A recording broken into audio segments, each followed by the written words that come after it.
What a wrangler does is really working with the puppeteers extremely closely. How are you? It's so nice to see you. We're sort of like the NASCAR pit team, but for the Muppets. Constant maintenance, because there are 4,000 feathers on Big Bird. That's a big part of it. And then, you know, I feel like I'm always watching for Carol's safety. God forbid you're on a live event. Oh, those are the worst. One time we were doing a remote show. He had one of the first wireless mics. We didn't know that you were supposed to clear a channel. And all of a sudden, we were picking up the trucker, the CB, like coming out of the bird. Girlfriend was hooking up her date. Hey, Big Daddy, 18-wheeler, your mama's waiting for you at exit 18 in the Winnebago. You know? So we said, well, wait a minute, this is going to be an X-rated show. I sort of panicked. Mr. Fix-It McGrath gets a wired mic and shoves it through the suit to Carol's mouth. Without really thinking what it looked like, I kind of just shoved it right through his neck. And of course, I'm standing in front of 14,000 children.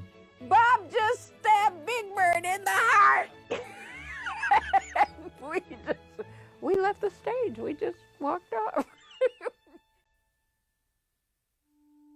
One time when we were on the road, this is years and years ago, and we were doing a live show. We left Big Bird alone in a storeroom. The ROTC students were supposed to watch him while we went off to lunch. Big mistake. I was sitting on the lawn eating a sandwich, and all of a sudden I see all these ROTC students, and they all got a yellow feather in their hat. We came back, his whole quarter was bare. They decided it would be nice to have some bird feather souvenirs, and they plucked a whole chunk out of him. It was like a desecration. Somebody tried to take one of his eyes that was broken and hanging off, and he was lying in the dirt, and I saw that. I burst into tears. It was like seeing my child raped and thrown on the ground and destroyed.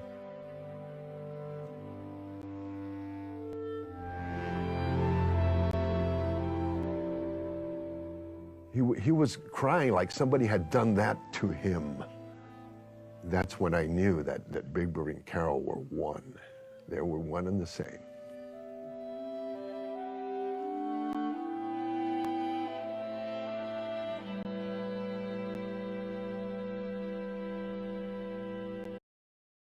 Cheep, cheep, cheep. Cheep, cheep, cheep. Meow, meow. Why are you meowing at me? Well, I thought perhaps maybe you were a cat? Well, I'm not a cat, see? Imagine that, meowing at me